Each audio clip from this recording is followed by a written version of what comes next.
नमस्कार मित्रों, आपका फिर एक बार स्वागत है प्राचीन ग्रंथ ज्ञान चैनल पर। मित्रों, आज अपन बात करेंगे ओम का रहस्य क्या है। चलिए जानते हैं। समय पहले की बात है, जब न आकाश था, न पृथ्वी, न कोई देव, न मानव, केवल एक शून्य था, पूर्ण मौन। परंतु वह मौन भी चुप न था, उसमें कुछ था जो स्वरहीन होते हुए भी सब कुछ कह रहा था।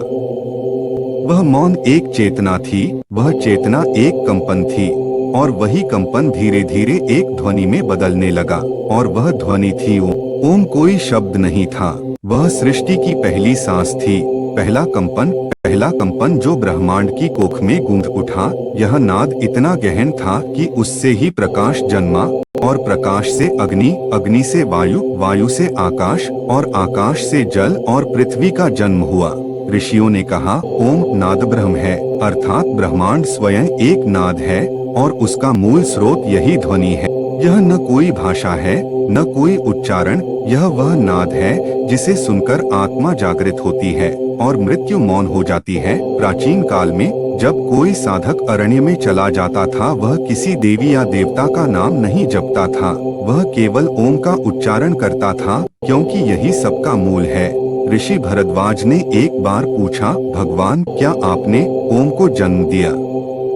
ब्रह्मा मुस्कुराए और बोले, नहीं ऋषिवर, मैं भी उसी ओम से जन्मा हूँ। मैंने जब पहली बार शून्य में अपने चित्त को डुबोया, तब एक कंपन उठा, और वह कंपन इतना शक्तिशाली था कि मुझसे पहले स्वयं वह था। ओम कोई देवता नहीं, कोई मंत्र नहीं, वह स्वयं ब्रह्मा है, जो रूप और अरूप दोनों में समाहित है। एक कथा में आता है कि शिव जब समाधि में जाते हैं तो उनके भीतर से केवल एक ध्वनि निकलती है, ओम, और वह ही उनकी सांसों की गति है। पार्वती ने एक बार पूछा, प्राणनाथ, ये ओम क्या है जो आपकी मुंदी हुई आँखों से भी निकलता है? शिव बोले, देवी, ये वही नाद है जो मुझ में भी है, तुम में भी, और उस चिता की अग्नि में भी जो अब बुझ चुकी है।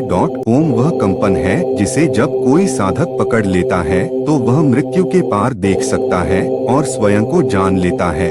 ऋषियों ने इसे 3 भागों में बांटा, अ उपमा, असे प्रारंभ, उसे विस्तार, म से लय, अर्थात जन्म, जीवन और मृत्यु। जो इस नाद में एकाग्र होता है वह इन तीनों से ऊपर चला जाता है, और वह न तो जन्म लेता है न मरता है, वह केवल होता है। पाताल में भी ओम की गूंज है, और स्वर्ग में भी। जिस क्षण कोई जीव गर्भ में आता है, उसी क्षण उसकी नाभि में ओम का नाद आरंभ हो जाता है, जिसे शास्त्रों में नाभि नाद कहा गया है। और जब वह देह छोड़ता है तो यदि वह पूर्ण साधक हो तो उसके मस्तिष्क से वही ओम बाहर निकलता है, जो ब्रह्मांड में लय हो जाता है। कई लोकों में जब युग समाप्त होता है तब नाश नहीं होता, ओम में लय होता है, और पुनः उसी से पुनः सृष्टि जन्म लेती है। एक बार महर्षि अगस्त्य समुद्र तट पर ध्यान कर रहे थे, और उनके मन में जिज्ञासा उठी कि इस ओम की शक्ति को कोई माप नहीं सकता क्या? उसी क्षण समुद्र में एक लहर उभरी, और उसमें से एक प्रकाशपुंज प्रकट हुआ, जिसने कहा, ऋषिवर, मैं वह नाद हूँ जिसे तुम सुन नहीं सकते, केवल बन सकते हो। उस दिन से अगस्त्य मौन हो गए और केवल हृदय से ओम का जप करते रहे, और अंतः शरीर सहित ब्रह्मा में लीन हो गए। कहते हैं कि योगियों की समाधि तभी पूर्ण होती है जब उनकी अंतर्ध्वनि केवल ओम बन जाए, न कोई विचार, न कोई आकांक्षा, केवल एक नाद जो सब कुछ है। तंत्र में इसे महानाद कहा गया है, जो शक्ति का मूल स्रोत है, और वह शक्ति जिससे ब्रह्मा, विष्णु और शिव भी गतिमान हैं। श्री विद्या में त्रिपुर सुंदरी की पूजा ओम के बिना अधूरी मानी जाती है, क्योंकि माँ स्वयं ओम के मध्य में बैठी हैं, त्रिकोण में, यंत्र रूप में। एक बार एक बालक ने एक तांत्रिक से पूछा, बाबा, ओम सुनाई नहीं देता, फिर आप इसे सुनते कैसे हो? तांत्रिक ने उत्तर दिया, बेटा, ओम बाहर नहीं सुनाई देता, यह भीतर तब सुनता है जब तू पूरी तरह चुप हो जाता है। तू जितना चुप होगा, ओम उतना प्रकट होगा, और जब तू ओम बन जाएगा तब तुझे कुछ सुनना ही नहीं पड़ेगा। ऋषि पतंजलि ने योग सूत्र में कहा, तस्य वाचकः प्रणवः, उस परमात्मा का प्रतीक स्वर ओम है, और उसी के द्वारा ध्यान संभव है। महानिर्वाण तंत्र में आता है कि ओम से ही काल बनता है, और समय उसी की गति से चलायमान होता है। हर युग में कोई न कोई महान आत्मा केवल ओम की साधना से ब्रह्मा का साक्षात्कार करता है, चाहे वह रामकृष्ण परमहंस हो, योगानंद हो या कोई अनाम साधक। ओम कोई धर्म का विषय नहीं, यह अस्तित्व का मूल नाद है जिसे जपा नहीं जिया जाता है। मंत्रों में ओम का प्रारंभ अनिवार्य है, क्योंकि उसके बिना कोई भी मंत्र ब्रह्मांड से नहीं जुड़ता, वह केवल शब्द रह जाता है। यह नाद इतना सूक्ष्म है कि उसे केवल वही पकड़ सकता है जिसने मन, वाणी और प्राण तीनों को एकाग्र कर लिया हो। अहंकार की भाषा में ओम मौन हो जाता है और भक्ति की भाषा में यह स्वयं प्रकट हो जाता है।